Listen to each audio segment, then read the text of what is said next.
Alright everybody, welcome back to another Dead by Daylight video. If you saw the title, if you saw the thumbnail and read the title, I'm just letting y'all know that was just me being YouTube clickbaity person. No, the Unknown is not my new main. However, he is definitely up there in terms of killers that I'm going to be enjoying playing for a long time. The past two killers, Chucky and the Unknown, have probably been the happiest I've been playing this game. They are so much fun at what they do, and I love it. So we're going to talk about the Unknown today. I'm not going to get into the perks or anything. I'm actually going to give those all their individual videos like I usually do.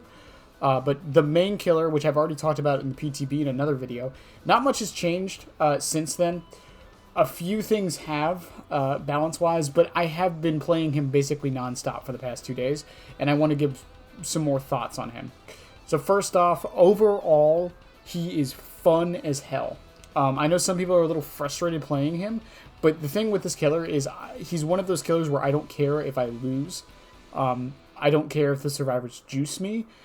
Getting one solid hit, like one really cool hit in a match, makes it worth it. Which brings me to some of the things I don't like about him, which I'm going to try not to egg the entire breakfast here. So, things I don't like. First big thing, his add-ons are not good. Most of his add-ons are just, they either don't do anything, have an effect that is so specific that you're never going to see it happen, or are just overshadowed by either a perk or just another add-on. The two add-ons I've mostly been running are the blurry box, it's the green one, or I'm sorry, the blurry photo, which is the brown one, which makes you get your movement speed back faster when you teleport by 50%, which just feels good. I don't even know if it's actually good, it just feels good. And the vanishing box, which is the one when they complete a generator, they get weakened, which I'll get to also in a second. There's a lot of interludes in this one, I'm sorry.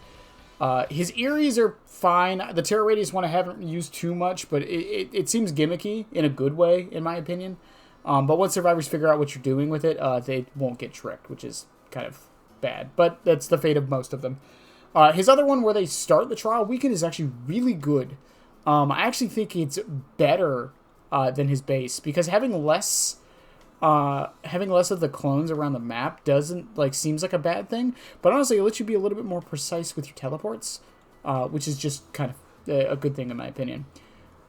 His other add-ons are like, the normal status effect ones. I think the problem is a lot of his add-ons don't really affect the goo bomb itself, the UVX. They either affect it while it's traveling, not the explosion itself. There are a couple that do, but they're kind of useless. Or the dispel or the teleport, which is fine. I think the teleport ones are okay, but a lot of them don't really affect the power itself, which is the same problem a lot of other killers have. Pyramid Head, who I will never shut up about on this, who actually got an add-on in this update that helps him out, which is great. I feel like I'm repeating myself at this point. Other than that, there's one brown add-on that is so bad.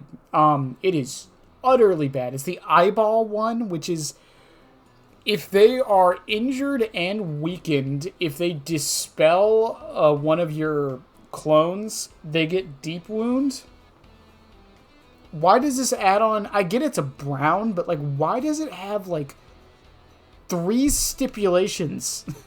It's so insane. Why couldn't it just be if they dispel, they get deep wound if they're injured, right? Why couldn't it just be that? That wouldn't be bad. I don't think it would be bad at all. It wouldn't be great, but it's something. The fact that they also have to be weakened is just really dumb to me. But the main power being able to shoot the glob. So you have to hit them once and it weakens them, and then you have to hit them again while they're weakened and it will injure them.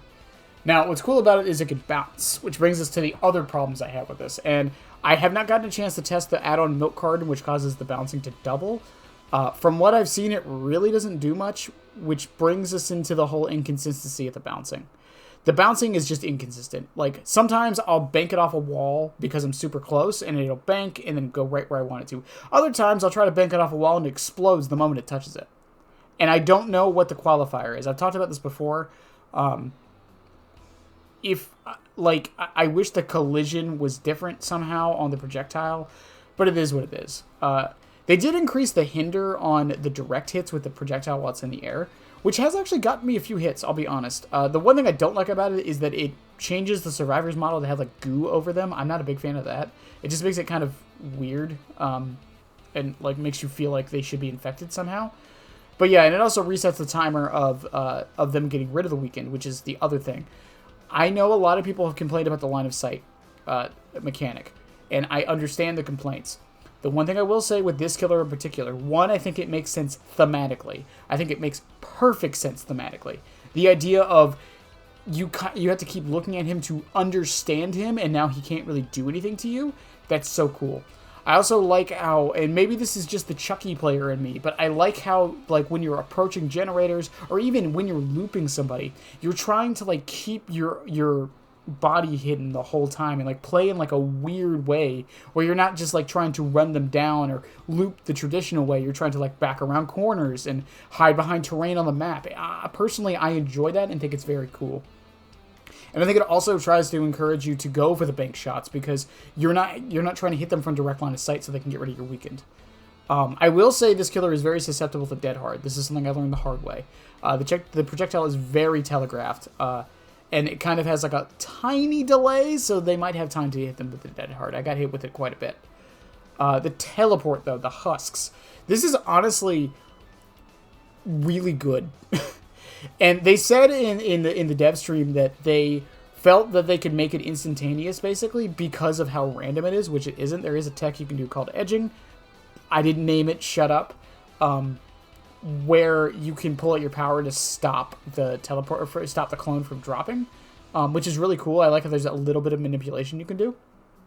But it's very hard to manipulate, but if you can get it, like, even close enough because of how the teleport works, it's really great for map mobility. I was running it with Barbecue and Chili quite a lot and getting a lot of use out of it that way.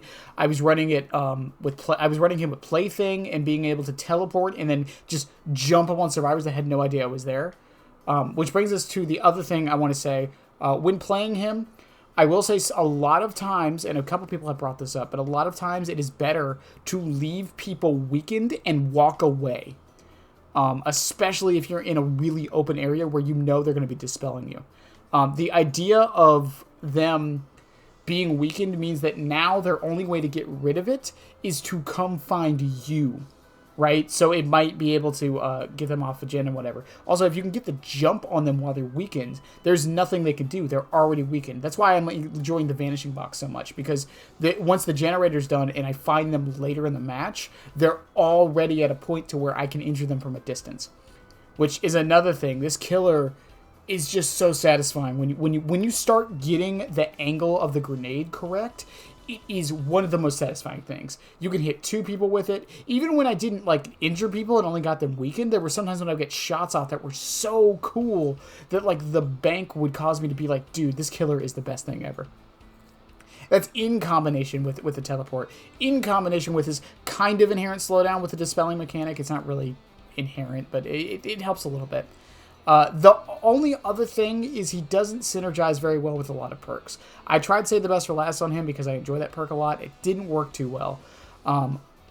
I tried gen kicking, the general meta, it worked on him just fine. The things I've noticed that work on him very well are Oblivious, which is why I enjoyed Plaything, Barbecue and Chili and Lethal. Aura reading on this killer is almost a must, which means Distortion kind of Fs him over, but that Fs a lot of killers ever.